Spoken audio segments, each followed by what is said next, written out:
CC Vida presenta Entre Páginas de la Biblia con el pastor Robert López.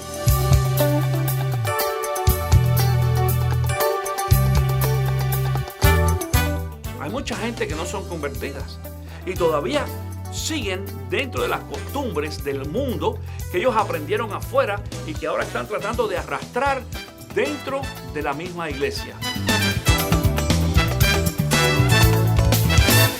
Hola, yo soy Robert, bienvenido a otra enseñanza más de Entre Páginas de la Biblia.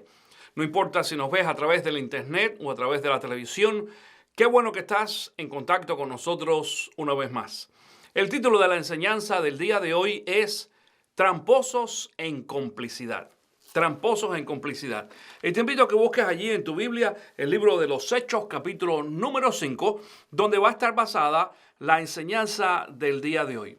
Hechos capítulo 5, comenzando en el versículo número 1, dice así. Un hombre llamado Ananías también vendió una propiedad y en complicidad con su esposa Zafira se quedó con parte del dinero y puso el resto a disposición de los apóstoles. Ananías les reclamó Pedro, ¿cómo es posible que Satanás haya llenado tu corazón para que le mintieras al Espíritu Santo y que te quedaras con parte del dinero que recibiste por el terreno? ¿Acaso no era tuyo antes de venderlo? Y una vez vendido, ¿no estaba el dinero en tu poder? ¿Cómo se te ocurrió hacer esto? No has mentido a los hombres, sino a Dios. Al oír estas palabras, Ananías cayó muerto, y un gran temor se apoderó de todos los que se enteraron de lo sucedido. Entonces se acercaron los más jóvenes, envolvieron el cuerpo, se lo llevaron y le dieron sepultura. Unas 3 horas más tarde entró la esposa, sin saber lo que había ocurrido. Dime, le preguntó Pedro, ¿vendieron ustedes el terreno por tal precio? Sí, dijo ella, por tal precio. ¿Por qué se pusieron de acuerdo para poner a prueba al Espíritu del Señor? Les recriminó Pedro. Mira, los que sepultaron a tu esposo acaban de regresar y ahora te llevarán a ti. En ese mismo instante, ella cayó muerta a los pies de Pedro. Entonces entraron los jóvenes y al verla muerta, se la llevaron y le dieron sepultura al lado de su esposo. Y un gran temor se apoderó de toda la iglesia y de todos los que se enteraron de estos sucesos. Este fue un hecho sin precedentes. Esta es la única vez que nosotros vemos en la historia bíblica que algo similar sucedió. Es más, nunca más hemos encontrado ni en la historia bíblica ni en la historia secular que suceda algo similar. En esta ocasión hay algunos detalles de esta historia que quizás nosotros no entendamos bien, pero hay una enseñanza muy importante detrás de todo esto. Esta historia no nos da mucha información acerca de esta pareja, solo nos deja saber que eran parte de la iglesia en Jerusalén. No nos dice tampoco qué tan envueltos estaban estas personas en la iglesia. Sin embargo, suponemos que por el tipo de actitud que ellos estaban teniendo, querían tener quizás algún tipo de papel o de rol dentro de la iglesia en aquella ocasión. Una de las cosas que aprendemos con los años y la experiencia que el ministerio nos ha dado es que aquellas personas que tienen facilidad de poder tener dinero o tienen una buena situación económica, en muchas ocasiones quieren manipular algunas situaciones dentro y fuera de la iglesia con su dinero. Y nosotros los pastores tenemos que manejar esta situación con mucha delicadeza para que esto no se convierta entonces en un conflicto dentro de la iglesia. Desafortunadamente, los problemas más grandes en la iglesia se crean generalmente por cuestión de dinero o economía. No es la enseñanza, no es la doctrina de la iglesia la que trae problemas en muchas ocasiones. La mayoría de los casos es a través de problemas con el dinero. En este caso es importante aclarar lo siguiente. El enfoque de esta enseñanza bíblica en Hechos capítulo 5 no es el diezmo. No se refiere a dar o a no dar. Se refiere al motivo por el cual tú das. ¿Qué es lo que te motiva a ti a dar en la iglesia? ¿Qué es lo que te motiva a ser obediente con Dios? Fíjate, estas personas en esta ocasión estaban dando mucho más que el diezmo. Ellos dicen aquí esta historia de que ellos vendieron una propiedad y pusieron entonces la cantidad de esa propiedad, al menos lo que ellos acordaron entre ellos, en las manos de los apóstoles. Se supone de que era mucho más que el diezmo, era mucho más que el 10%. Es decir, que en realidad esta pareja estaba haciendo mucho más que lo que tú y yo generalmente hacemos en nuestras iglesias. Pero este no es el problema en esta ocasión. El problema en esta ocasión es un problema de ética. Fíjate, esta historia no nos dice en esta ocasión cuál fue la cantidad que ellos iban a dar o cuál fue la cantidad que dieron. El problema aquí no es la cantidad. El problema aquí es otra vez el motivo, la motivación. ¿Qué los llevó a ellos a dar y qué los llevó a ellos también a mentir? Es un problema de ética. Mira lo que sucede. Ellos habían prometido en alguna ocasión dar X cantidad por un terreno o una propiedad. No sabemos que ellos habían vendido. Vamos en este día, por ejemplo, a poner un número ficticio y vamos a hablar inclusive de la moneda que ellos usaban, que era el denario. Vamos a decir, por ejemplo, de que ellos habían vendido esa propiedad por 10,000 denarios, 10,000 denarios. Y a lo mejor la cantidad que pusieron en la iglesia no fueron 10,000, fueron 7,000 denarios. Es decir, se quedaron con 3,000 denarios para ellos. Ahora, de alguna forma, los apóstoles, y en este caso el apóstol Pedro específicamente, se entera y sabe, se da cuenta de que esa propiedad no se vendió por 7,000 denarios, sino se vendió por 10,000 denarios. Se vendió por más dinero de lo que ellos habían dicho. Entonces aquí el problema no es dinero, no es la cantidad, es el hecho de que ellos están mintiendo. Y por eso es que el apóstol Pedro le dice en esta ocasión, cuando tú vendiste la propiedad, el dinero no era tuyo. No estaba en tu propiedad, seguía siendo tuyo. Nosotros, es decir, tú no tienes ninguna obligación de darlo. Lo estás haciendo algo voluntario. Y era mucho más fácil que ellos dijeran, mira, apóstol Pedro, o mira hermano, nosotros vendimos esta propiedad por 10,000 denarios, pero necesitamos 3,000 o 2,000 o 1,000, la cantidad que sea, y vamos a dar el resto a la iglesia para ayudar a la obra de Cristo Jesús. Pero esto no fue lo que hicieron. Ellos trataron de dar la impresión o la imagen de que estaban haciendo un sacrificio mucho más allá de lo humano y deshaciéndose de todo lo que tenían, vendiendo esa propiedad por un precio máximo falso, entregándolo a la iglesia cuando en realidad el precio de venta no era correcto. Déjame decirte algo en esta ocasión. Nosotros los pastores tenemos que tener mucho cuidado en la iglesia de vez en cuando con algunas personas que hacen cosas similares. El dinero siempre ha sido el problema número uno para el hombre. De hecho, es posible que tú hayas escuchado por allí decir de que Jesucristo habló más de dinero que de cielo y salvación juntos. Hay más de 2,500 textos bíblicos donde Jesús habla acerca del dinero. Porque Cristo sabe de que el dinero es el enemigo número uno que Él tiene. El enemigo que trabaja en cada uno de nosotros, en ti y en mí, en todos los sentidos. Porque nosotros tenemos esa inclinación a ser en algunas ocasiones amantes a las cosas materiales. Fíjate que no solamente al dinero como el billete, como la herramienta esa que nosotros usamos bancaria, sino también a las cosas materiales. ¿Por qué? Porque con el dinero conseguimos las cosas, conseguimos los carros, las casas, los celulares, las computadoras, todo esto que se viene a convertir en nosotros entonces en una tentación de carácter económica. Y muchas veces nosotros también mentimos o tratamos de mentir al Señor o al Espíritu Santo cuando que empezamos a crear ciertas situaciones a nuestro alrededor para no cumplir no solamente con nuestra responsabilidad con el Señor, sino también en muchas ocasiones con nuestra promesa. Yo estoy seguro que tú conoces, igual que yo, a personas que vienen a la iglesia de vez en cuando y no tienen trabajo, no tienen dinero, tienen una situación crítica, súper mal. Esas personas vienen y te dicen, hermano, ora por mí, yo necesito un trabajo. Y en la oración en muchas ocasiones, aun cuando ellos mismos oran, dicen, Señor, yo te prometo que si tú me das a mí un trabajo y si tú me ayudas a resolver mi situación económica, yo voy a hacer esto y esto y esto. Lo primero que dicen, ¿saben qué cosa es? Señor, yo te prometo de que yo voy a dar el diezmo. En muchas ocasiones he conocido a algunas personas que, por ejemplo, no tienen auto también. Y dicen, Señor, si tú me das un auto, yo te prometo que yo vengo a la iglesia todos los domingos. No solamente eso, también, además de venir a la iglesia todos los domingos, voy a traer a alguien a la iglesia conmigo. Es decir, voy a usar ese auto que tú me des para bendecir el reino de Cristo Jesús. ¿Y tú sabes qué pasa con mucha de esa gente?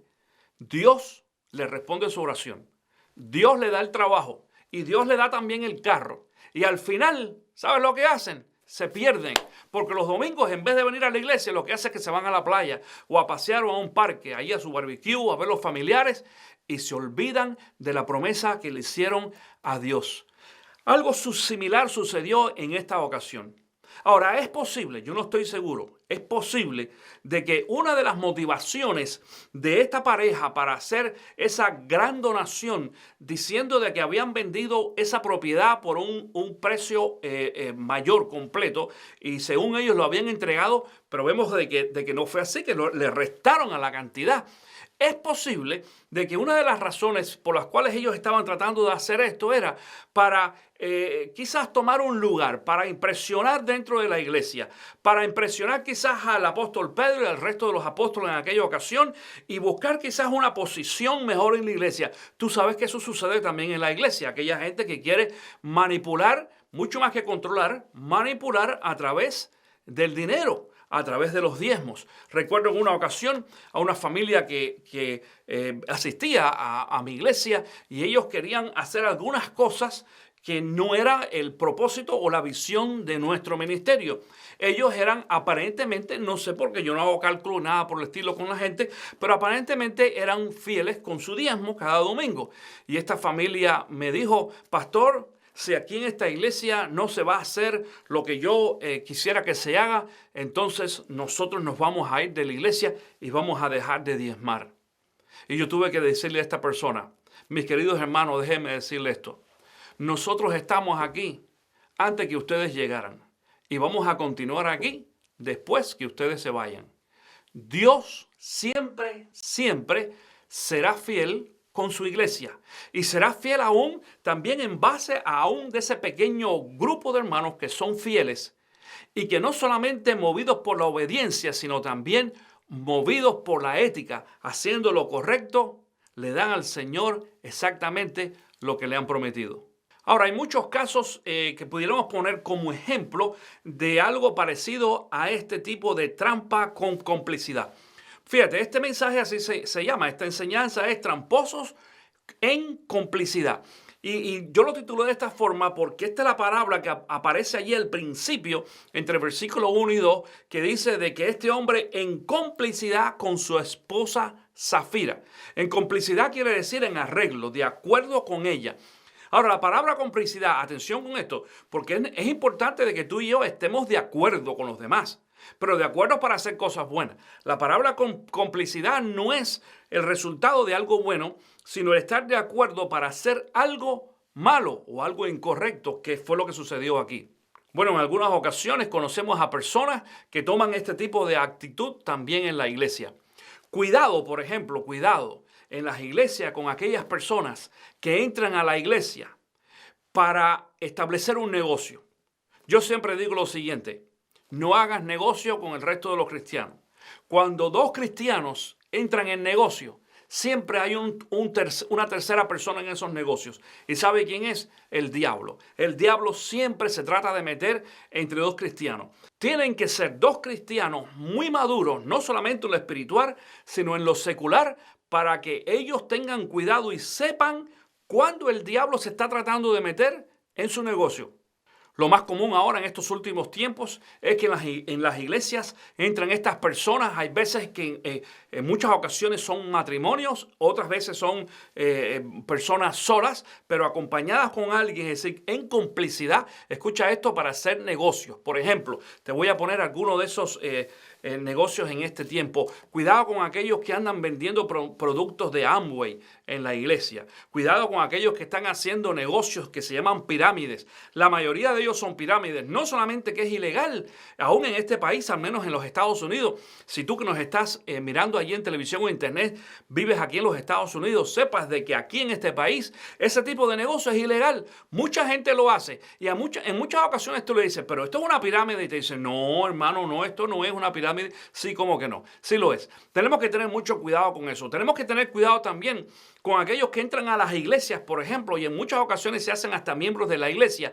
¿Sabes para qué? Para vender propiedades o casas o carros también. Y el perfil de muchas de estas personas es exactamente lo mismo. Mira, han estado en esta iglesia y en esta y en esta y en esta y en esta. Venden sus productos, hacen sus contactos, sus amistades y ya después que ven que la iglesia está saturada de quizás del negocio que ellos están tratando de hacer o hacen, o cuando ven que no lo pueden hacer, entonces lo que hacen es que se van a otras iglesias o a otros lugares. A esto se le llama también tramposos en complicidad. Son personas, mi querido amigo y hermano, que tienen problemas de la ética. Y son personas también que tienen problemas de entender el significado de ser miembro de una iglesia, de la responsabilidad nuestra del sostenimiento de la iglesia, de que cuando yo pongo allí en el plato de la ofrenda mi diezmo, eso no me da a mí el derecho de control. Eso no me da a mí el derecho de determinar lo que la iglesia debe y tiene que hacer. No me da el derecho tampoco en cambiar la visión del ministerio de la iglesia o la visión del pastor. El diezmo es un sentido de obediencia al Señor, de dar o de regresarle, en realidad, atención, no es ya no es dar, es regresarle al Señor lo que a Dios le pertenece, no es nuestro, sin condición absolutamente ninguna. En esta historia que hemos leído, aparentemente no vimos ninguna condición que ellos habían puesto. No estaban diciendo nosotros queremos ser el tesorero de la iglesia, nosotros queremos manejar este ministerio o aquel. No sabemos, pero atención, algo estaba sucediendo y algo le indicaba a Pedro. Y esto, atención, este algo es una cosa. Pero alguien es el Espíritu Santo. Es decir, el Espíritu Santo le indicaba a Pedro que algo estaba sucediendo a su alrededor o que podría suceder también. Déjame decirte algo, mi querido hermano. Nosotros los pastores que hemos sido ungidos por el Espíritu Santo para hacer este trabajo, no me preguntes cómo, pero de una forma sobrenatural, ayudado al mismo tiempo con la experiencia nos da a nosotros una ayuda, pero de una forma sobrenatural, el Espíritu Santo nos indica en muchas ocasiones que algo anda mal con algunas personas, específicamente cuando se refiere al problema de dinero y de cosas materiales. Muchas de estas personas, para hacer sus propios negocios y para tener alguna ganancia personal, su nivel ético es tan bajo que en muchas ocasiones tratan de influir sobre ti para que tú también hagas cosas incorrectas como ellos. Yo recuerdo, por ejemplo, en una ocasión en la iglesia donde yo sirvo como pastor, que fuimos a visitar a una familia, mi esposa y yo. Y cuando llegamos allí a esta casa, a este hogar, esas personas no eran cristianas, ellos no iban a ninguna iglesia, nos empezamos a conversar con ellos y nos tratamos de identificar también por el país al cual ellos pertenecen. Y hablando de eso, cuando nos dijeron a qué país pertenecían, entonces le comentamos de que en nuestra iglesia habían 2 o 3 familias del mismo país que ellos. Y dentro de eso nosotros entonces hicimos nombre de una familia, un matrimonio que en aquel tiempo empezaban a asistir a nuestra iglesia. Nosotros no los conocíamos bien, no sabíamos quiénes eran, los empezábamos a conocer. Y cuando nombramos a esta familia que se dedicaba a un negocio X determinado, esta otra familia nueva, la cual estábamos visitando, pusieron unos ojos así grandísimos y me dijeron, ay, no, nosotros con esas personas no queremos nada. Y le preguntamos, ¿y por qué? Y él me dijo, mire, pastor, dice, nosotros aquí en una ocasión en mi casa tuvimos un problema. Esta otra familia se dedicaba a la cuestión de venta y compra y reparaciones de hogares, de casas. Y ellos me dijeron, mira, si tú quieres que nosotros te arreglemos la casa, dice, deja las llaves del agua abierta, que corran y corran en la cocina y en los baños y que todo se desborde. Y entonces después le vamos a meter un pleito allí al seguro de tu casa para que te den X cantidad y nosotros te vamos a reparar toda la casa y te va a sobrar dinero. Aquellas personas aún sin ser cristiana, mi querido amigo y hermano, sabían que aquello que estos supuestos cristianos le estaban aconsejando era incorrecto, es antiético, no está bien hecho. Y esa gente se dio cuenta de que estos supuestos cristianos podrían ser una mala influencia para ellos. Qué feo y qué mal que muchos cristianos en muchas ocasiones son los primeros que dan malos ejemplos. Y digo esto en este día porque yo quiero que entiendas de que Hechos capítulo 5 fue algo que sucedió dentro de la iglesia, dentro de personas que se dicen ser cristianos. Ahora, atención con esto que te voy a decir ahora. No toda la gente que está en la iglesia es cristiana. No toda la gente que va y se sienta allí el domingo y está a tu alrededor, en realidad conoce a Cristo Jesús. No todos han sido transformados o no todos han sido convertidos, porque esto se refiere a la salvación. Cuando nosotros recibimos a Cristo en nuestro corazón y dejamos que Jesús penetre en nuestra vida y nos haga personas nuevas, entonces tiene que existir una transformación, un cambio.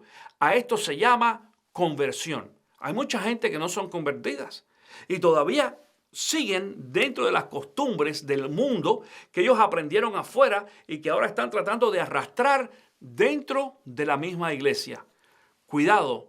Tú necesitas a través de la ayuda del Espíritu Santo y tú necesitas a través de el estudio de la palabra de Dios y a través de la oración desarrollar ese contacto y esa relación con Dios, que es lo único que te va a garantizar y te va a indicar cuando en algunas ocasiones las cosas que están pasando a tu alrededor no son las correctas. Y cuando en algunas ocasiones muchas de las personas que tú conoces no están haciendo cosas de acuerdo a la medida que Dios ha establecido en la palabra para cada uno de los creyentes. Y te vas a dar cuenta de que muchas de estas personas son también tramposos en complicidad. Ten cuidado con estas personas. No te relaciones con ellos. No te dejes de engañar. Fue Jesucristo en una ocasión quien dijo que nosotros tenemos que ser, nosotros los cristianos, dice, necesitamos ser también astutos, dice, como la serpiente. La serpiente está allí alerta siempre a qué es lo que está sucediendo a su alrededor. Es muy difícil poder agarrar una serpiente fácilmente. Y cuando tú la tratas de agarrar, la serpiente tiene la tendencia de atacar y de defenderse y de huir también.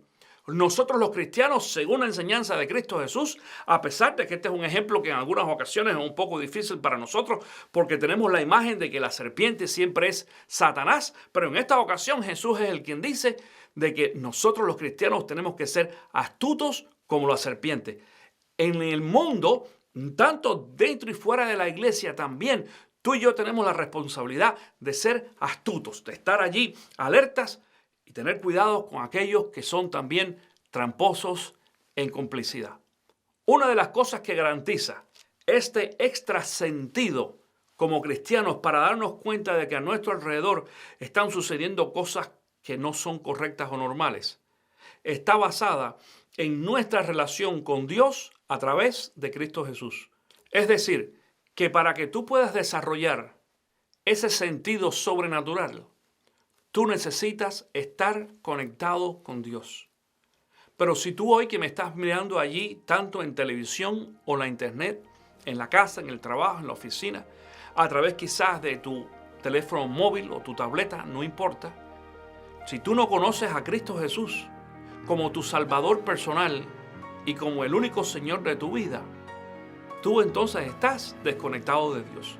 Si tú nunca antes has hecho una decisión a favor de Cristo Jesús, yo te quiero invitar en este momento, allí donde tú estés, tú cierres tus ojos e inclinas tu cabeza y vayas a Dios en oración y le digas con tus propias palabras simplemente esto: Señor Jesús, yo me arrepiento de mis pecados, perdóname, entra en mi corazón, transforma mi vida y dame también ese sentido sobrenatural para yo poder ser también astuto, aún como las serpientes, y no dejarme engañar de estos tramposos en complicidad.